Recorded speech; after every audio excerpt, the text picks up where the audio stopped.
Good evening, everyone. Thank you so much for joining us in person and also online. My name is Chang Kim, Director of Communications at KEI.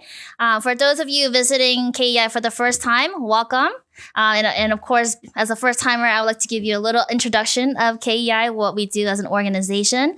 So KEI is a policy institute and outreach organization that promotes dialogue between the United States and South Korea. The E stands for economics, but we do cover a wide range of issues beyond economics. So we talk about the security, politics, cultural issues, and social issues as well. And just simply put, you can remember us as Korea Everything Institute because we really do cover everything that has to do with Korea and the U.S.-Korea relations. You can visit our website, kei.org. We're also doing an event tomorrow morning at 10 a.m. at the same room. So we will be discussing different trilateral relations in the Indo-Pacific region. We'll be talking about the U.S., South Korea, Vietnam, South Korea, Japan, and China, which is a very hot topic at the moment, and also North Korea, Russia, and China relations. So these are all very timely topics organized by my colleague Clint Work in the back. So hopefully you come back tomorrow morning, but also we live stream all of our events. So there you can access them on our YouTube page as well. And then part of the Korea Everything Institute, like I said, we cannot not talk about K-drama. So we're really excited to have this event co-hosted by Council of Korean Americans tonight, featuring Jeanie and Chill.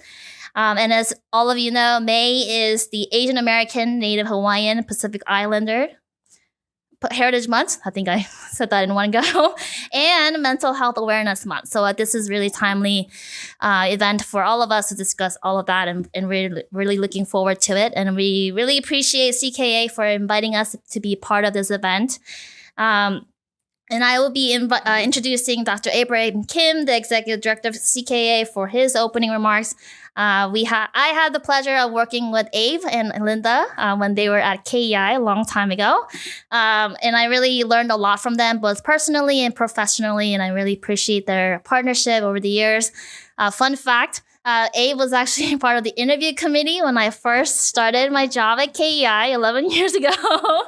So I am forever grateful for the opportunity that Abe gave me, being able to start my career, and here I am 11 years ago. So you might not remember all the conversations we had, but I really appreciate all the guidance and support he has given me over the years. And I'm pretty sure, a lot of other Korean Americans who know Abe will say the same thing. So Abe, thank you so much for your leadership and support, and welcome to KEI. I'm really looking forward to having this conversation. So over to you, Abe.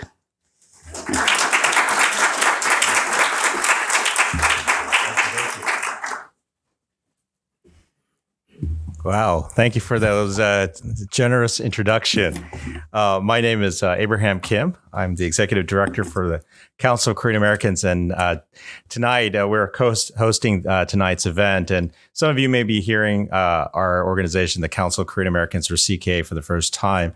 But it is an organization that celebrates leadership. Leadership for our Korean American community, leadership for our Korean culture, leadership for celebrating our culture and our heritage. And as a leadership organization, we are here in DC to really amplify that voice and that culture. And so we're so happy and proud that we can be a part of today's program. And also tonight, both Chill and our star speaker, Jeanie, are also Council of Korean American members as well. So we're so proud to be part of this, not only this celebration, but also amplification of this wonderful work. So, I mean, what better way than to celebrate Korean culture, Korean drama, and particularly in this month, as Sang mentioned, this month is the Asian American, Native Hawaiian, Pacific Islander Heritage Month, and it's a month full of wonderful activities and programming and a lot of different things going on throughout the city in Washington, D.C. But for those of you who are interested in continuing to learn more about the culture, since Sang advertised a KEI program, I'm going to advertise a CKA program. We have a virtual program coming up on Thursday, May 16th, and it's called Modern Love and Dating, the business and technology of connecting people.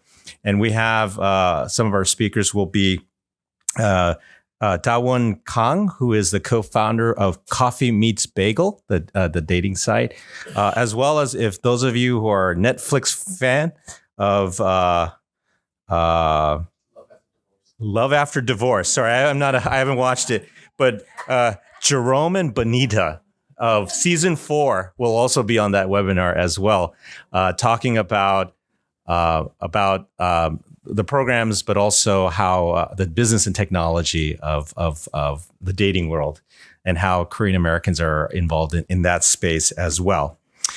And also, finally, I would be remiss if I didn't thank the KEI team and also President and CEO Scott Snyder of KEI for hosting us here this evening at this beautiful facility. So thank you very much to Scott and his team, Chang, and others who are wonderful food and a wonderful facility. So thank you again.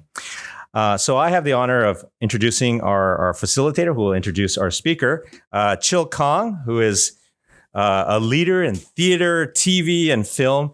But I think his most recent role has been the consulting producer for an exciting Nickelodeon program called Bossy Bear. I know all of you are great fans of that show. But what's interesting is that Bossy Bear is an animation putting Korean American culture as the backdrop of this program. And today it is still remains, since its opening, it's still the #1 show in Nickelodeon.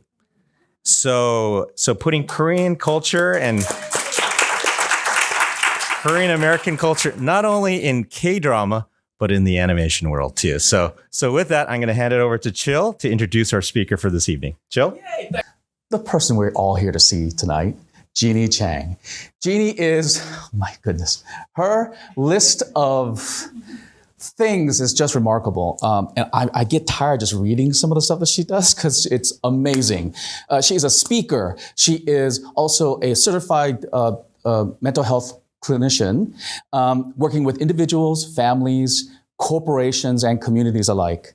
She deals with a lot of different things, but a lot of it is grief and trauma, and she uses cultural confidence as a focus, a trademarked, developed by Jeanie Chang.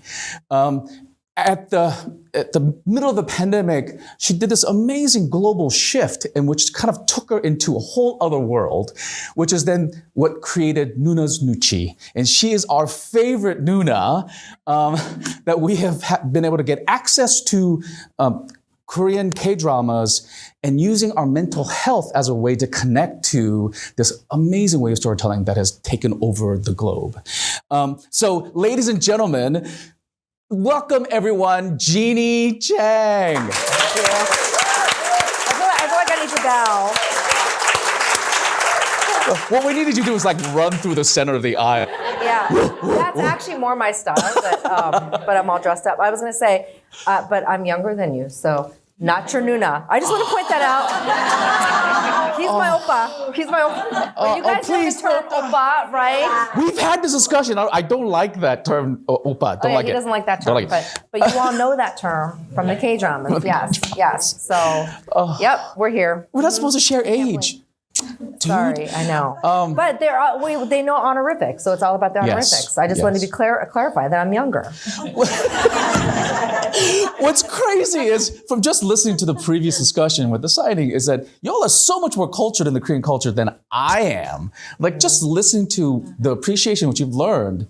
And so I guess it's kind of like a great segue. Yeah. So how did you get into this? And what shifted you from mental health to your global phenomenon now? What was that? It's so funny. Like, I'm getting a little emotional with you here. Why do you do that to me? Because we both cry all the time. Yes, he does cry. He just attended my recent tour. Actually, we had 2 tours in April. Who's going on my tours this year? Raise your hand high. Okay, I think you guys are on the same tour. We'll get you guys. And then who went on my tour? Yeah, I wanted her to point her. Yay. Yeah, her story's in my book. But I'm sharing that because I guess you saw a glimpse of the global community, but how Nuna's Nuchi came about. And it's still surreal that I'm doing a talk on a book about K-dramas. it's still surreal when you guys come and I'm signing your book and you're not Korean.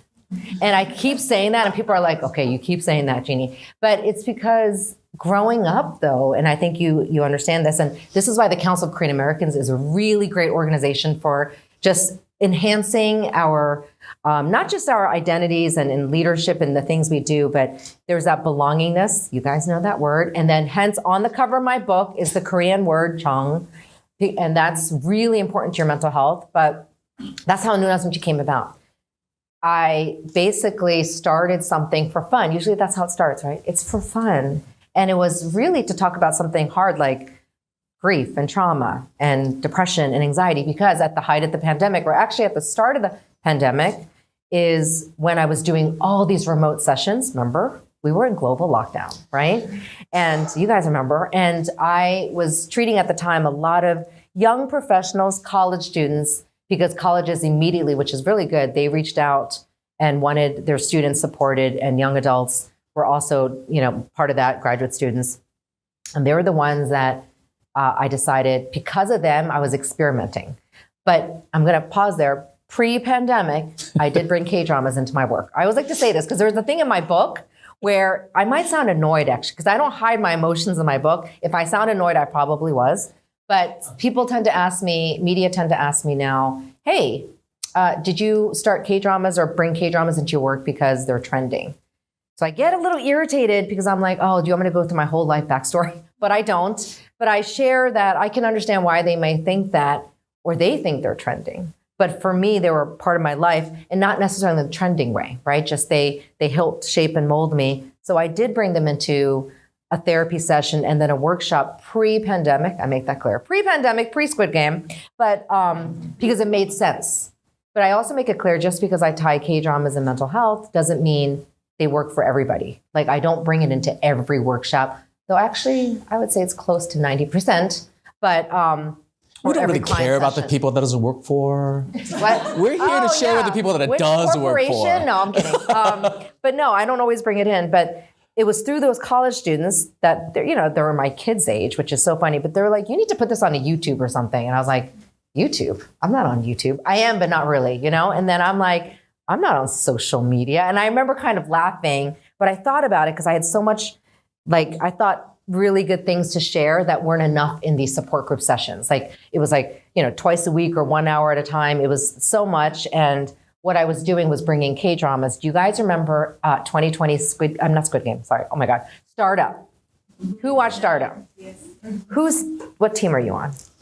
Do you remember the team? Hello. First lead, second lead. Well, everyone's like all scared to answer no, but because this is live streamed. No. I brought it into support groups in college, for colleges, because I wanted to find a fun way to talk about mental health. Because like I said, the overall mood, you would think therapy sessions or support groups are always depressing. No, not necessarily, but during the pandemic, they were extremely so. And college kids were stuck at home, including my kids, So they were all like, my parents are downstairs, I don't want to be here. So I decided to do something fun and bring Startup to my sessions.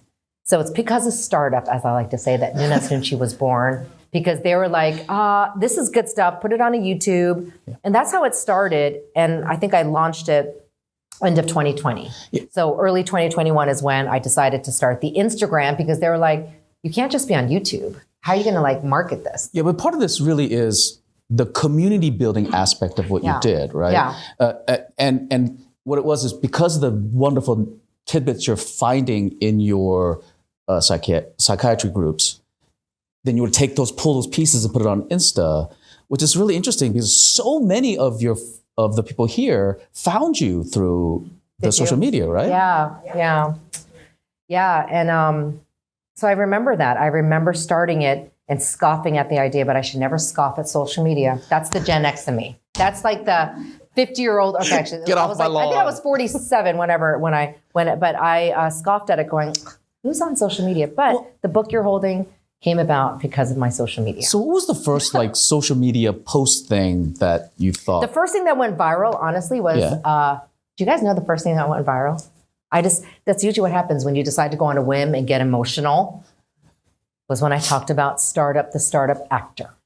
That went viral. I never, and people are like nodding. When I say viral, I literally went live because I was upset for an actor that I liked. I was like, I'm going live, okay? I'm upset for him, and I'm gonna take, and this is where I decided, I wasn't even thinking. I'm gonna go live, this is what I believe in. And I remember sharing, and I think he had just come off of playing Hong Banjan. So did you guys watch Hometown Cha-Cha-Cha? Yes. So he just came out of that. And there was drama around what happened. That was drama. And so I decided to say something, and that went viral. And that's the start of, that's when she kind of elevating because of it. Actually, I should meet him, You should, You know because you know that you're the only one that actually defended him publicly besides all those little stars and friends that he had. I think I just was emotional about the beautiful drama that he just finished. And then 12 hours later, or 6 hours later, I woke up to a scandalous news, which, by the way, it's not like I'm endorsing any mistake. Right. But that wasn't what I was talking about. I think I was talking about the character and himself, and then K-dramas, and I talked really about cancel culture. Like I was just talking about how he was so endorsed and loved 24 hours prior, and then it went viral, and then that was the beginning.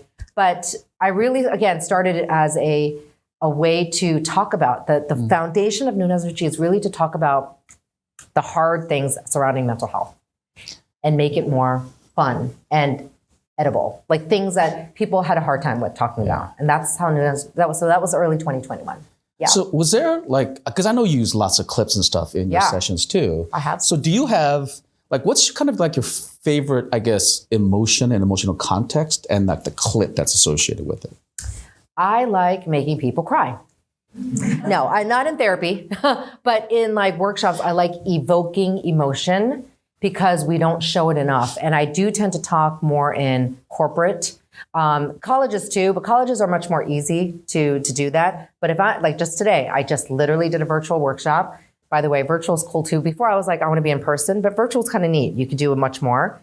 And I showed 3 clips because it was a K-drama mental health workshop for a corporate organization. And the emotion, half of them never saw the drama. They don't even know K-dramas. They came because it was about mental health. But what I loved was them going, I don't know why I'm crying, but I'm crying. But they're seeing somebody cry. So I show clips, not necessarily of them crying, because you're going to see a clip. No one's crying in the clip that I'm about to show you that I think is really, really, really emotional. But you're seeing things like exuberant joy, or you're seeing true sorrow that you don't necessarily express in real life unless you're by yourself or with close loved ones. And I'm not saying I want you to walk around like this wailing, crying ball. No, but I just think it's very therapeutic and cathartic when you can see something privately or with people that that you're close to, or on a tour group or in a K-drama group like this, and have that shared experience of that emotion that we don't otherwise express ever, really. And I know some people in their most private grief of a loved one's death that have held in their grief for, I'll be honest, years until they watched a K-drama.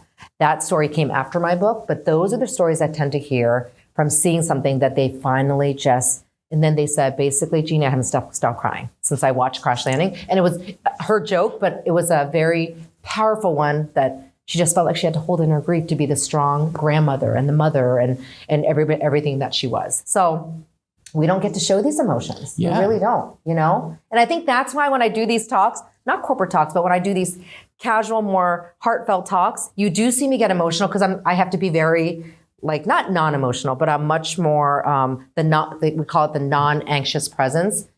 I can't sit there boo-hooing on a corporate workshop. I got to be professional. So I do let it all out in things like this because I'm like, I get to express myself too. Because obviously it's just not normal to hold that all in. And that's why K-dramas, and they do it so well. But it's the unfiltered, authentic self that.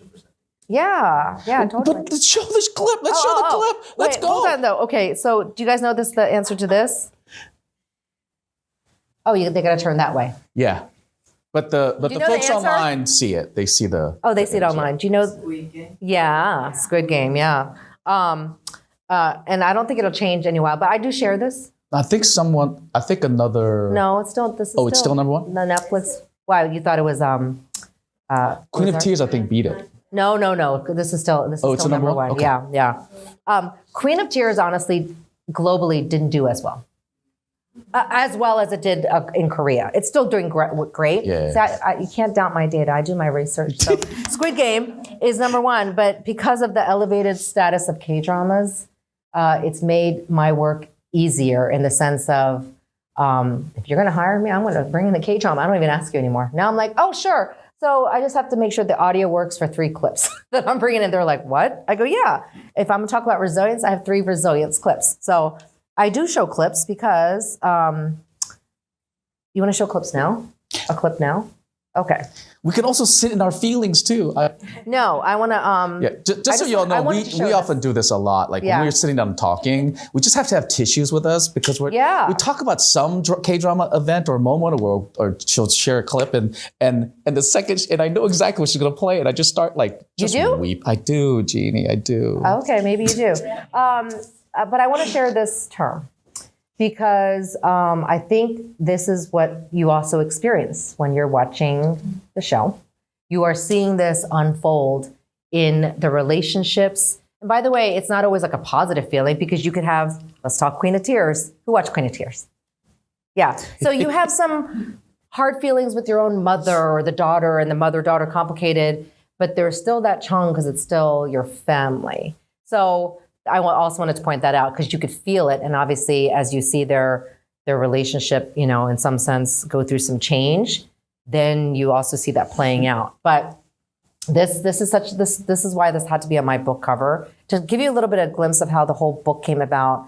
Yeah, I went, how'd you find me? And the person was like, well, somebody recommended you, and then somebody attended one of your talks, and then they go, this is kind of creepy. Oh yeah, we've been on your social media for 4 months now. And I was like, interesting. This is kind of creepy. But then let's talk to you about the book. So that's how it started. And then the process took a little bit of a while I had to still go through a proposal and all that. But what I really liked was they really understood the concept, which is why I love the publisher. But when I saw the cover of the book, so when they do these covers, they give you 6 covers. And I remember looking at all of them and being all stressed going, they look the same because I'm not very creative. And I was like, except for the red colors or the purple colors, I was like, I have to have purple, or I think the purple and blue made sense, or the teal made sense. But then they were like, look at the fonts. They're all different. I was like, they all look the same to me. But it was missing something. And I thought, can I have like Park Seo-joon or something on the front cover? I mean, I felt like I needed like some Itaewon class, whatever. I needed some K-drama representation. And then I thought of it, Chang. And so I just said, can I have this word, but in Korean? And they're like, and then I think she said something like, well, I'm not sure how that's I think they said something like how that's going to sell. I went, there's everything else is English, just that letter, because right next to it says Belongingness on the cover. So I was like, can I have that? That would mean more that's my book. And then they didn't answer me for like 7 days or something. I was like, what? Why is there no answer? On the back. I'm thinking doesn't they're make any ghosting sense. me, or like. But then I just waited, and then next thing I know, I got 3 covers with that, and they gave me 3 different covers. They go, these are your final covers. What do you think? And then I chose the one with the purple and the teal. But I'm sharing this because it represents a lot. And even as a child, when I disliked being Korean American, you guys have heard that story where I really struggled. And I think a lot of people do. You struggle with who you are. And that's why it's still surreal when I see people going, who was it that came up to me and said they're learning? Who's Tybee? Where's Tybee? I remember your name. I'm good with names. And she's learning Korean. And so she had her name written in Korean. That is still surreal to me. And I'm like, please don't speak Korean better than me. But it's impressive, right? People are like in advanced or medium level. And I'm so impressed with that. But I'm just saying, when you're made fun of for your language, or in some sense, and so I disconnected from my culture pretty early when you're made fun of, or when they would say, what are you eating? And it's so funny when now I get thousands of DMs, okay, not thousands, but a lot of like, oh, Jeanie, take a look at the kimbap I made. I'm like, what? Like, I seriously, I'm like, that's pretty. And sometimes I'll share it. Or, oh my gosh, how do you make your kimchi jjigae? I'm like, I don't. No, I'm just kidding. My husband makes it. No. But that's still just what? But so that Chang is coming back. So that part is also my own journey. And so my own journey is in this book, but it's also part of everybody else's. And that belongingness is what holds you together. Think about it. I hope today you make some new friends because you guys are here because you love K-dramas, I hope. But it's also the belongingness of this community that you built. Yeah. Is a connection of that has nothing to do with necessarily who they are in the same way that has to do with they connect to something that you are and what Korean means to you and how you see it, which is I think is lovely about this community. And you've built Jung. That's the thing. Maybe. Yes, I'm like, is that a compliment? I'm not good with compliments. But yes, I was going to say. Just cry. That was my point. I'm trying to get you to cry. That's my point. That's funny. Can I ask a question to the audience? Because that's what I do. Yes. What's the Chang Yu experience? Meaning, how has watching K-dramas impacted your life, or if we're talking my book, transformed your life, like to the point that I see this joy and people are like, Jeanie, and I know I'm here, but I don't want it so much about me, but I just kind of talk about K-dramas and I tie it to mental health. But what has given you the Chang about the K-dramas? I want to know your own experiences. So is there a moment that you all had that feeling? And please wait for the microphone to get to you. Anybody I hands? really would love for someone to share, unless I start calling out names. Because I know I am very good with names. But yeah, how have K-dramas transformed your life? How about that? Yeah. I know, I want to hear. How about one? Who said so many ways? Me. Okay, we. Oh, okay. Hold on. Graciela. Oh my God. Yeah, and I forget the person next to you though. Diane? No, not Diane. What's your name? Hilda. Okay, Graciela. There are many ways, and one of the ways was some of the dramas they portray their mothers really well, really accepting, or not, right? Yeah. But those when they are like really well, those mothers who are like from while you were sleeping, that mother from for example, that's really, While you were sleeping? Yeah. And for the K-drama that is Marry My Husband. Yeah. Who saw that one? Oh my God.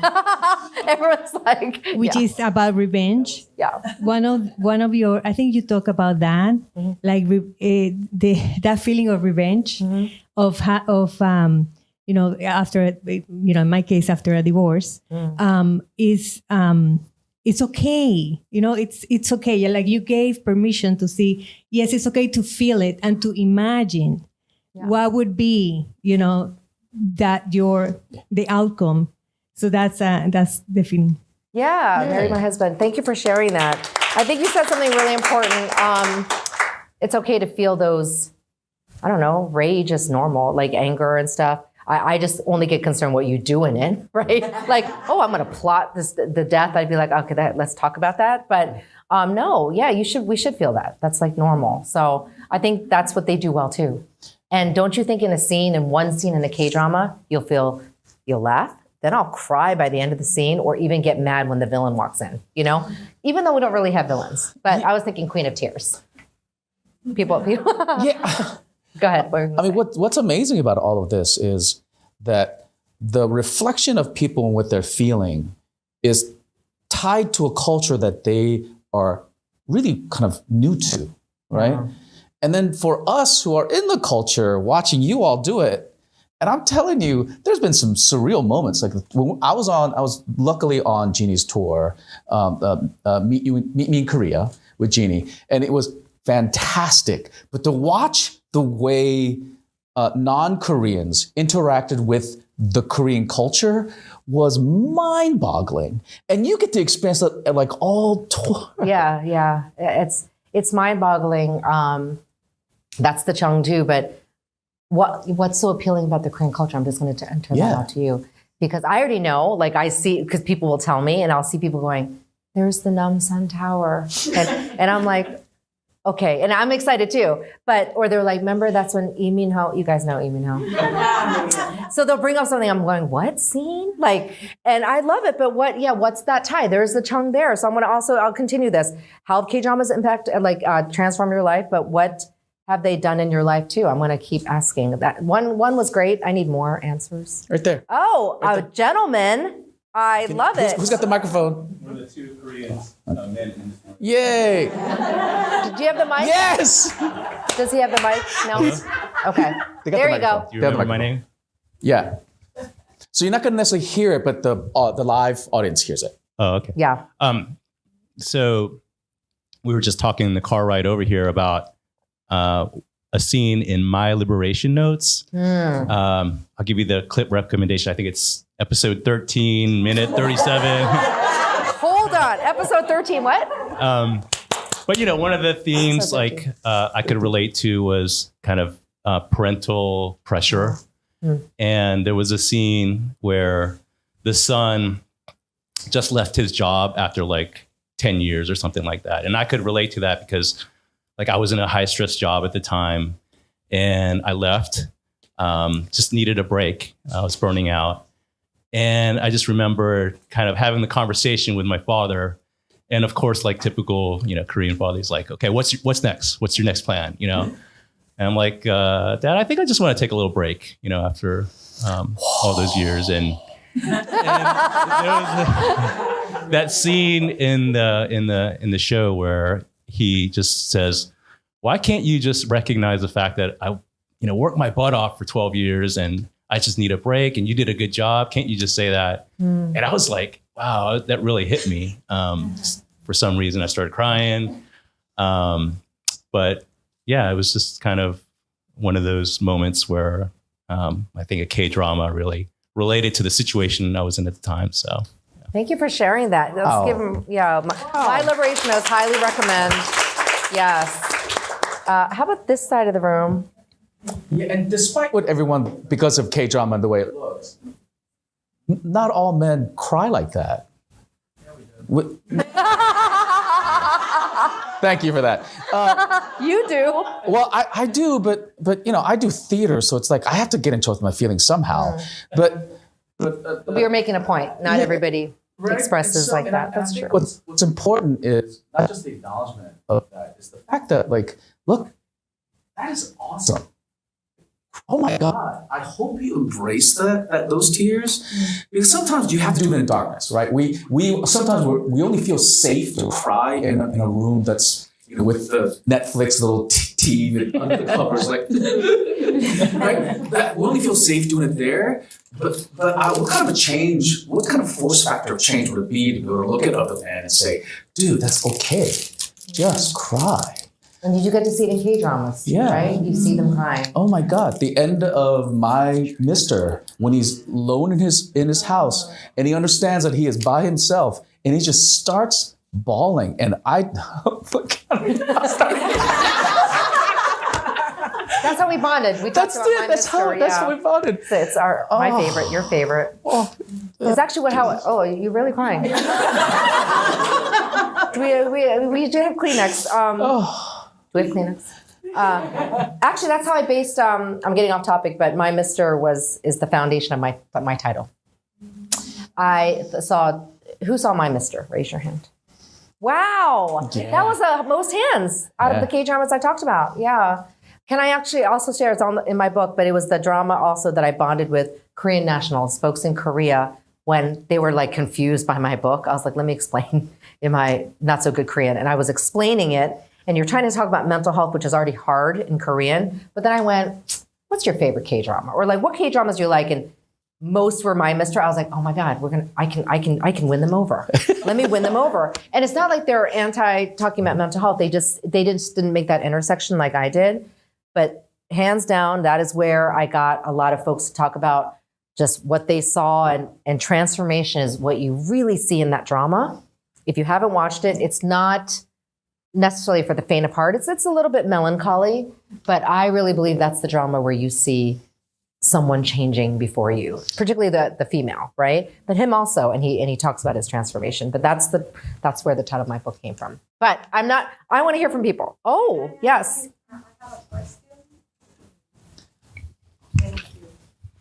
Not only by crying, we express all our emotions. There's a topic that people criticize about the K-dramas is the public display of affections. Mm-hmm. In some dramas, they're lacking, like we don't get enough of the characters showing their emotions. I could I imagine one scene in Crash Landing when they are sitting, drinking, and he says, I don't want to leave. I want to stay here, get married. And we ask, why don't they just hug each other? Like, that has something that moved me from the K-dramas. Like, made me reflect on myself. Do I show enough affection to my children, to my friends? And that's something that I wanted to ask you. Do you see that also from the K-drama, some examples? Oh, I love that you share that. So I'm hearing that you're just, you saw that, didn't see enough affection. And you thought, am I like that? I really like that. Okay, so do I say the Korean culture? Tends to be a little more conservative overall. You know, they refrain a lot, but this is me now at age 50, understanding how that refraining of emotion is actually very powerful. They actually, just like you see when the harmony puts food on your plate, but they don't say anything. That's a very huge show of love, but I understand that now. But some other folks don't understand that because they feel like that's not enough. So you're talking to me as a Korean American that says you see powerful displays of it, just maybe not outwardly, but you see it through the stories, right? You see them where they're crying, and then you see how much Hyunbin loved Son Ye-jin. I mean, I'm talking about the characters, you know, but what are their characters' names? I don't even know their characters' names. I'm using their real names, but you see the refraining of the emotion, which can be also very powerful, but it's also part of the culture. But I'm also going to say this, the younger generation shows much more. If we're going to compare age, so my age and up tend to be more conservative in that way. We don't show as much. It's how we were raised. But the younger generation, we were just in Korea. I'm just telling you now, those headbands that they wear in the Look the World and them twinning, that is all over Korea. You know, and to the point where my husband's like, when we're at Look the World, he was like, please don't make me wear that headband. And I didn't, because we were both tired, but we're seeing the men put them on and then they're like showcasing, couples showing it with each other. But that's really important to me. And then you see mothers and their teenage sons holding hands. So I saw that in Korea, but I also noticed it more. So to answer your question, I want to say it's a culture that generally doesn't outwardly show, but it's very inward and in very different ways. And that's part of the culture. But I don't think that's neither bad nor good, but I want to share this, that it is also a good reminder that we could show more affection, because we see in the K-dramas the kids wanting more of that, or going, Mom, do you accept me? Or when you shared about the My Liberation Notes and feeling like, can't you acknowledge that I've worked this hard? I'm like that too, even with my own parents. So that's the catch, that's the balance that's hard. But yes, it's very similar to the culture. Yeah, I think part of that too is the language, right? Because in the English language, love, one syllable, 4 letters. In Korean, 사랑해, it's 4 syllables. Yeah. It's like purposely trying to make sure that you mean it when you say it. Do you know what I mean? Like you better get all the syllables right, or it's you're not doing it right. And I think that's the thing that that's the thing we forget is, you know, that there is a wide spectrum of emotions that we all carry, and all the generations are split within. And you know, like my parents, I think the things that I get choked up about really is I didn't really understand until like years just recently, when what she really meant by saying "먹었어?" like, did you eat?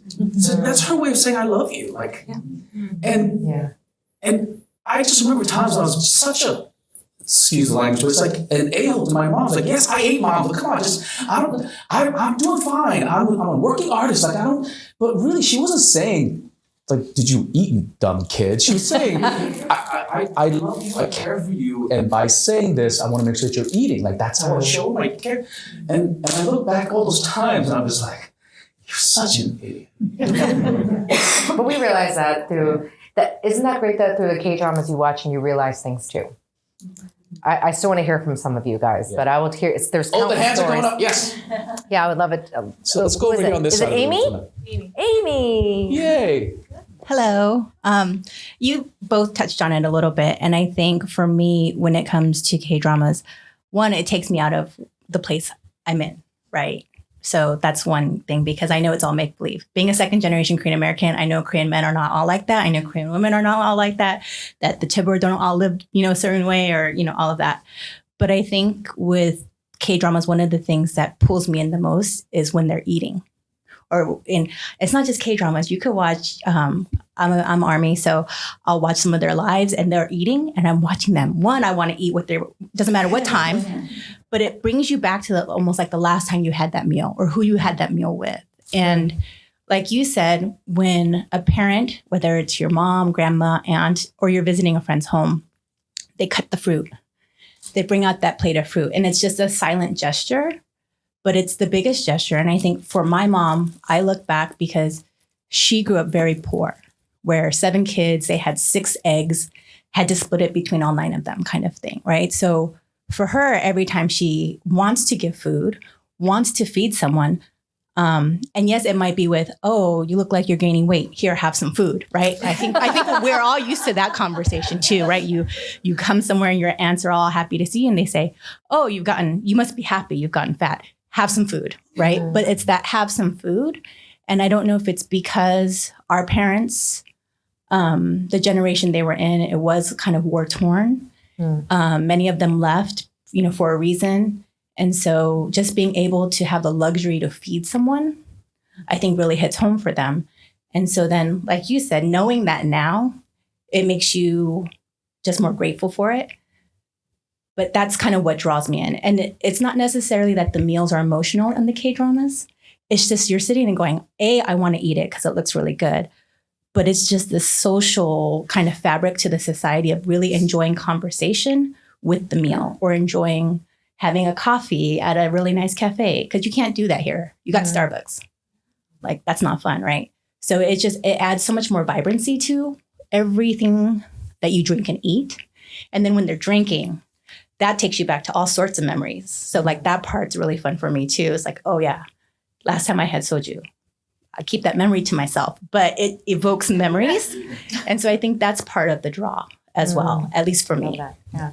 Maria just yeah. And you're also seeing Chang in the dinner meals. I would love to hear from you guys. I feel like you're pressing to say something, Liz. I'm trying to formulate things. Can you give it to Liz? Go ahead, give it. Yeah. Liz and Rod. Okay, both of you say something. Is there statistical evidence that Koreans are less violent as a result of Korean drama? Say it again. Is there statistical evidence that Koreans are less violent because thanks to K-dramas? Yeah.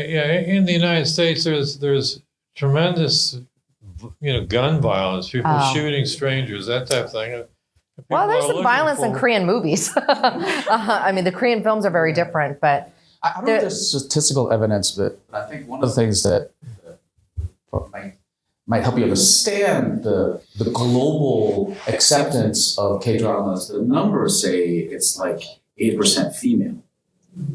K-dramas, yeah. K-dramas. Written by women. Mostly written by women. And written by women. And then also it's like there's an appreciation of the female gaze that's in there that I think that Korean men finally get to be put in a place seen by Korean women who like what they look at, which is very different than what before. When it's done by other people, non-Koreans, they look at Korean men or Asian men with a disparaging eye. And so what we finally saw is, these hunks who are like, and I'm looking like, yeah, that's what, okay, I don't look like that, but that's what we look like. But so does that have anything to do necessarily with, there's lots of Korean angst and there's still aggression, there's still we have a problem with misogyny still very much to this day. Is there any evidence, quantitative evidence, that shows that there's a less degree of that now? No. I think though that I feel like, and this is as a man watching this, is that I feel like there's a more great appreciation of women and women's stories in Korea and the United States. And because of that, I think there's the eventual impact is that because of the great appreciation, we will empower the half of our community that they should be empowered. Right? But is there a reason why you asked that? Yeah. Curious. Worried about violence in this country. That's actually in my book. We watch American television and we'll see just the coming attractions are, violence after a while. I think, so I'll share this from a mental health perspective. I actually think K-dramas or Korean dramas specifically focus on the character. They focus on the people, which is, I think, very driven by Korean society, hence the Chang. So you don't see as much of the plot. We see these silly plots. I say silly because it's the chaebol, it's that scenario or a mystery that's there and that's part of the story. But that's maybe like less than half of the story, where maybe Western television, the plot is the story, like someone murdering somebody and whatever. But here it's about the person, learning their own struggles or growing, or My Liberation Notes, those three siblings learning about themselves and freeing themselves, right? Their own thinking and their emotions and everything they're going through. So really, that's what they do very well. That's why that's why they resonate. So I think that's why we don't tend to see so much of that, because it's not about the plot. That is like the side part of the story. That's there to enhance the story, but we're really watching the characters. And that's what I love about it. And that's why we resonate. And that's why you fall in love with whoever, or you hate. Sometimes I'm like, okay, it's just a villain. When you get people going, we can't stand him. I go, he's a good actor. Yeah. This is the Queen of Tears guy. You feel sorry for him. He got some hate mail. But yeah, he's obviously, you're relating so much with what he did in the story, Liz, did you want to say something? Yeah, I feel kind of conflicted when I watch the dramas, because I grew up in a very liberal household, and so when I watch them, I find myself, it's kind of strange, not really relating completely to the people, but kind of admiring things like respect for the older generation, and there's a social hierarchy that's obeyed, and how they manage to keep all this stuff straight and relate to each other and keep. Well, not always peace in the house, but I know that the aim is, keeping peace in the house. And I just have that's what kind of gets it for me, is this admiration that here I come from a kind of a crazy, disorganized society, and it seems to me from watching the K-dramas that there's just more organization, that's more peace. Yeah, and I think that's also part of the appeal. If you started reading my book, I wrote in there that the K-dramas, really, the appeal started in the pandemic, in the sense of the numbers tripling, because the US, particularly, or the Westerners, were looking for something different. They were disillusioned with what was happening in the USA, or they were upset with politics. I mean, these are folks that I spoke to. A lot of you guys wrote to me. I would see it all over, and that's part of the appeal. And I think that's great. I mean, it's something different, and people were ready for it. And then, Netflix algorithm. So you watch this, so let's watch this. Once you watch one, it suggests others, right? And I know that's how some people found me too, which I think is funny. They're like, the Netflix or the Instagram algorithm, you popped up. And I'm sharing that because I also think at a time when it popped up and, you hear people going, oh, it's not American. Oh, it's not in English. I'm going to watch it. And I've heard it so many times going, they put it on there and then they went, oh, I need the subtitles. But then they were hooked because what they saw was something comforting at the time of the pandemic.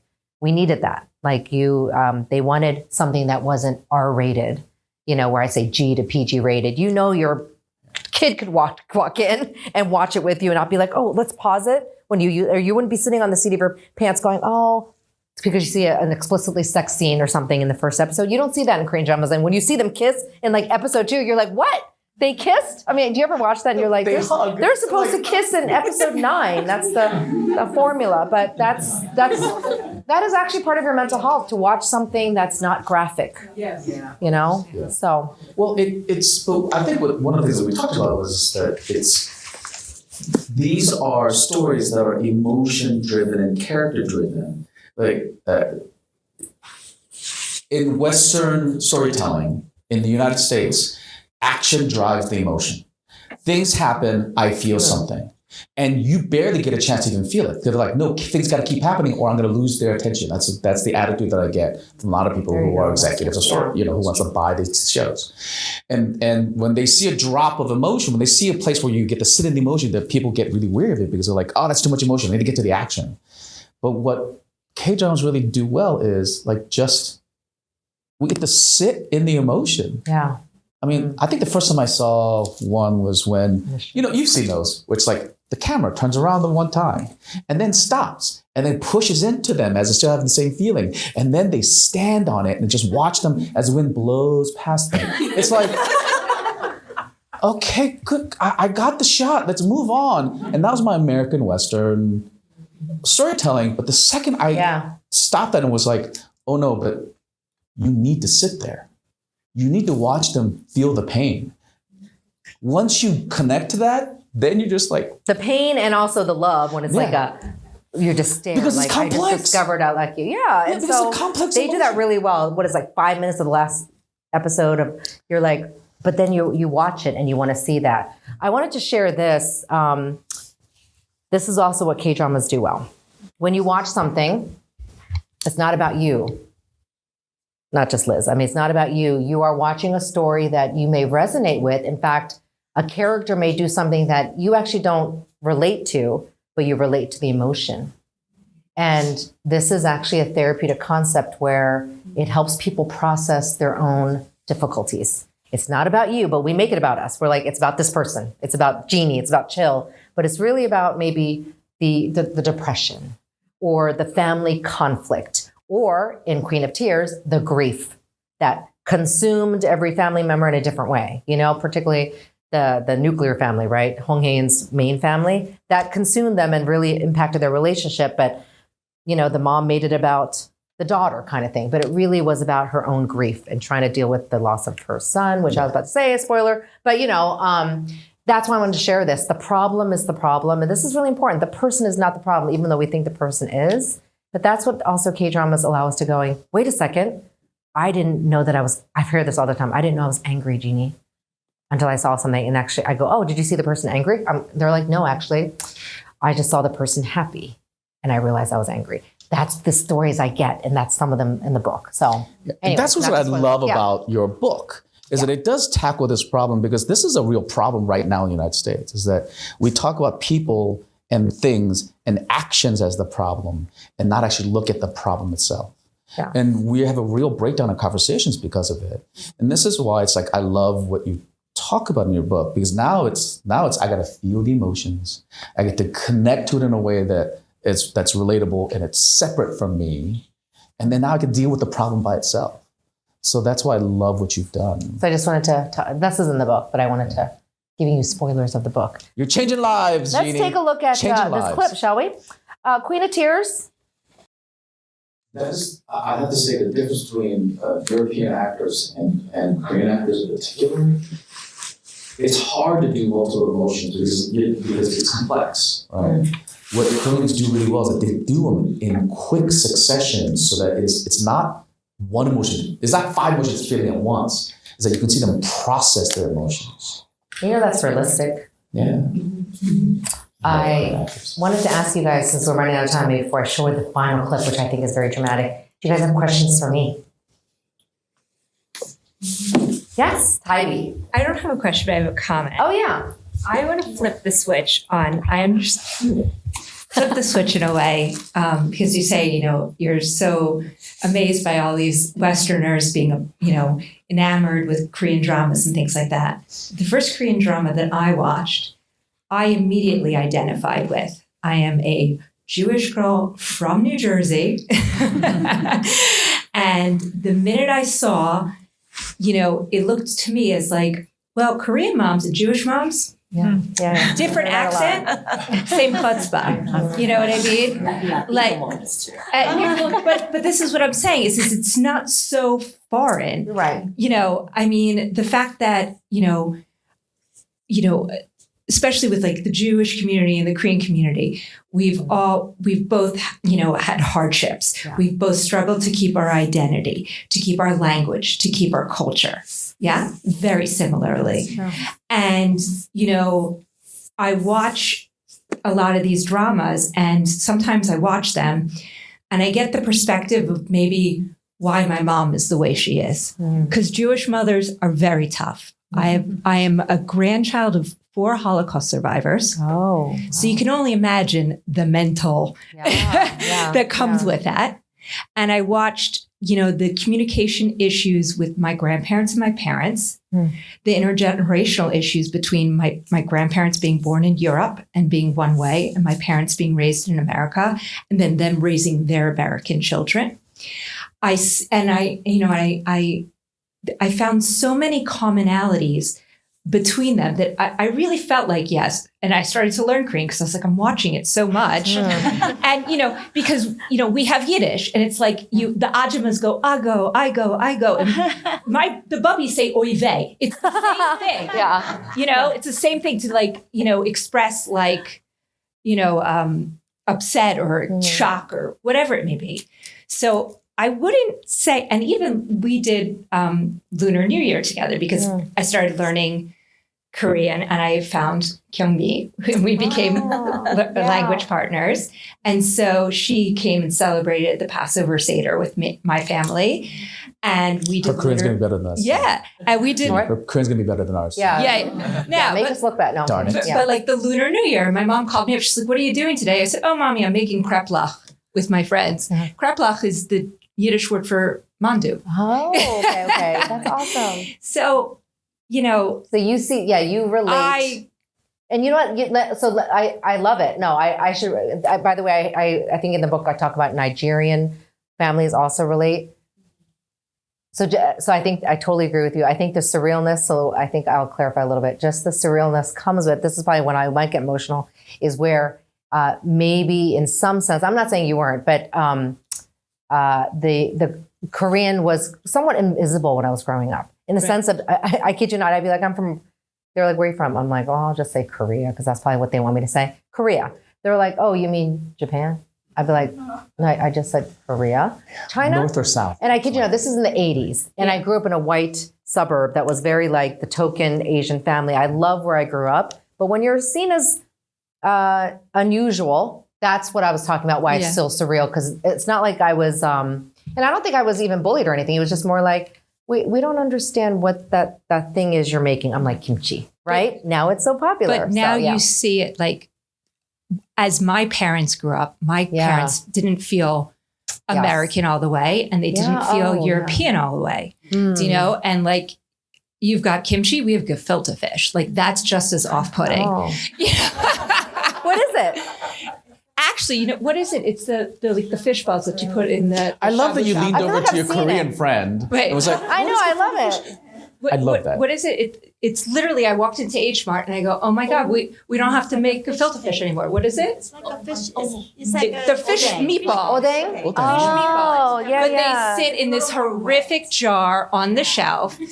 And I think that's our next event. But see, I grew up and my grandmother made it fresh, which is completely different than what, we say the Americana would eat in the jar. And so and my grandparents were very much treated very differently, they were treated as the refugees fresh off the boat by the American Jews that had been here for generations before. Yeah. So it's not so foreign. No, it's not so foreign. Yeah. And there is a story in my book, which is later on, which I hope you get to read, that it's a young influencer, Max Not Beer, talks about that. Yeah. And he, the term intergenerational trauma came from the Holocaust, the term of the Holocaust. So there's so much of that similarity. So I get you. Yeah. Yeah. So thank you for sharing that. I love it. I came to peace with my mom. Oh, did you? Did you see A Good Bad Mother? Yes. Yeah. And that's my mom. That's exactly. We have a question over here. Oh, yeah. Thank you for sharing Taibi. Taibi, which was in her book in Korean. Question. Yes.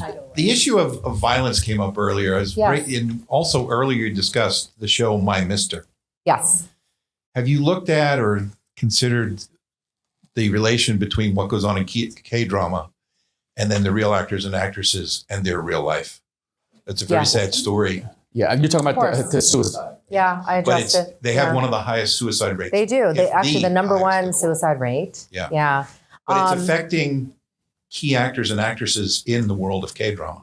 Oh, totally. And in K-pop. And I do tie that a lot into my work in the sense of if you see in K-dramas, the high pressure, all the concept of the chaebol continuing, all that legacy, all that exists in real life. I think that's why also in some sense, as Korean Americans, we relate so much to it, that pressure.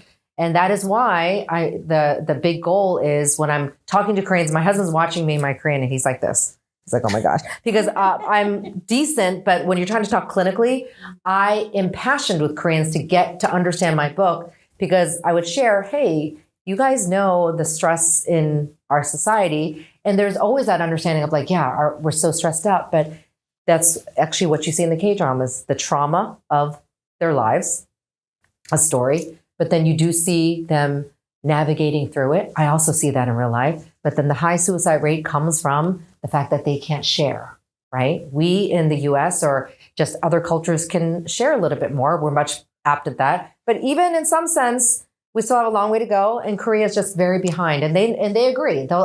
It's great to have these conversations. My book now, the next step is being translated in Korean. And I just hope that in some sense they go, oh, this is normal, that we feel so much stress that we get to the point that we feel like our life is not worth it. By the way, that's a very common experience. When you're so overwhelmed, you're like, I don't want to be here. And I'm not saying you're suicidal, but you can get to that point. But then you get to that point when you don't feel the belongingness. In the Korean culture, it's so like, let's not ask you. That actor, I have an inside thing with that actor where I found out in the sense of behind the scenes where it's exactly what I thought happened. No one asked him during his time of crisis how he was doing. But that's the Korean way, meaning not because they don't care. They're like, let's not bother. You know what? Ooh, it's a hard time. We don't want to shame him and ask him that tough question. And we do that here too. But in some sense, the biggest regret of industry insiders are telling me things like, why didn't we ask him? And I go, that's true. And that's always the biggest regret that anybody asks. Why didn't we spend more time with that person? And so there's a lot of regret in that. And unfortunately, that death now in some sense has spurred the industry to take action. So sometimes it takes some horrific tragedy, and we see that in the US, like a crisis, there is an opportunity for change. So yeah, I always make that tie that's there, and I see it in real life. And so, yeah. One last question. Oh, sure. Rhonda. Hi, Jeanie. Yeah, I want back to belongingness. It's kind of a comment and a question, but one of the things I noticed watching K dramas, I mean, it's changed my life in a lot of ways, but is the belongingness. Like, I feel like you're a part of like this global community where everybody's watching something at the same time. And I have Korean friends in my life who are like, okay, this is what everyone's watching in Korea right now. And then all of a sudden everyone starts watching it here in the US and we're talking about it. And I never, as a Westerner who grew up in the United States, I never had that kind of like global connection that everyone's kind of enjoying something simultaneously. I was in Seoul this time last year at a Korean spa in Gangnam, and everyone was watching Dr. Cha, like sitting on the floor, all the ladies, everyone's watching Dr. Cha. And I'm like, oh, I can't watch it. I'm not on that episode yet. So I just like walk past the TV. I'll watch it when I get back home. But yeah, just that the connectionness that happens just from people coming together, watching the dramas. And I know you've probably experienced that in your work as well. Of course. And I think that's the bottom line here. I think that's how the tours came about. Not to advertise the tours, but why would I do a tour if I didn't get a community that was yearning to go? And we try to make it an experience. You're not just seeing the Namsan Tower. You are at the Namsan Tower talking about the K-dramas there with 20 other people who are talking about their experience watching that K-drama. Mm-hmm. And so I think it's still fascinating to me, just globally, right? Well, yeah, the connection. That's the thing that you do, Jeanie, is that the experiences have a different level because what I appreciate about you is that everything that you do has an extra part of it that allows us to connect, not just to you, but to each other. And it's something that I noticed about you the first time we met, and how you were able to make me literally like. He was bawling about my mister. I was like, what just happened? I just asked one question. And I was in the same thing. It's like, why? I said, I don't even know you. Yeah, we barely knew each other. And he's like, and then remember that scene? And I was like, I do, but oh my goodness, yeah. Speaking of my, it's a common denominator within the community that she's built, and I just can't just hear that celebrate that. I think I'm just a facilitator, but I really want to say. Yeah, I do see it in Korea too. It's fun when everyone's watching Queen of Tears playing live and I don't know, someone was doing my hair and I'm like, do you watch K-dramas? They're like, in Korean, they're like, duh. I was like, oh, okay. Let me rephrase that question. What are you watching? They're like, Queen of Tears. And I went, let's talk about it. And that's what the Korean, but still there's that belongingness. And then someone turned around in the hair salon who was from Turkey, I think, and she's like, I'm watching that too. You know, you can interrupt a conversation with a K-drama watcher. Where do you have that? Where do you have that? Isn't that great? Can we just, however, because Jeanie just does not know how to take a compliment. Everyone, let's just give her a round of applause. That's the Korean family, right? You don't get compliments. Did you get compliments from your Jewish mom? I No, absolutely not. Yeah. And I just want you to be able to sit in that like we do in every K-drama. That's right, yeah. Emotion. The most uncomfortable thing is someone reading my bio. I'm like this at the corporate workshops or when, I guess I should say. See, I knew that about you. So do you want it short or really long? And I was like, and then you're like, middle. But thank you. No, and so I hope you enjoyed the book. And I wanted to end on this clip. So it's just an example of a clip that I tend to show in all settings for have people to feel, just to see something, an example of something joyful. Yeah. Were you going to say something? Yeah, I want to say something, but I would need the microphone. Yes. Okay. So, what comes to mind is that I think a suggestion would be that somebody would write a K-drama on you. Me? Yeah, no, I'm serious because I'm really thinking that, this mental illness thing and the way you handle it, and you are Korean, it would really make sense. So think about it, please. Oh, you want me to write a K-drama? Yeah. I'll think about it. We're working on something. You almost brought me to tears going, please do it. I'm like, can you help me? You're in the field. I just want to thank you. This has been a really magical night for me. And it's just been really hard to find people who are so passionate about K-dramas. And it's a world that I've delved into. And it's just really wonderful to be in a community. And I'm just wondering how this can be continued because so many of us kind of live in isolation. It's provided a sense of community that, maybe some of us have lost. And, so I'm just asking, of a way to be able to continue this moving forward so that we don't feel so isolated. Well, your community is really, really interactive. So her New Nature community is really interactive. I'm thinking, because I enjoy it too.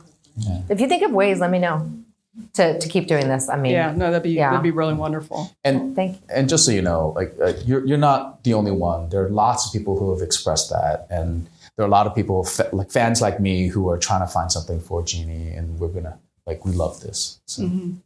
Thank you for being here. Okay, so they're giving me the time notice, so we'll just we'll conclude, right? We're good. So thank you.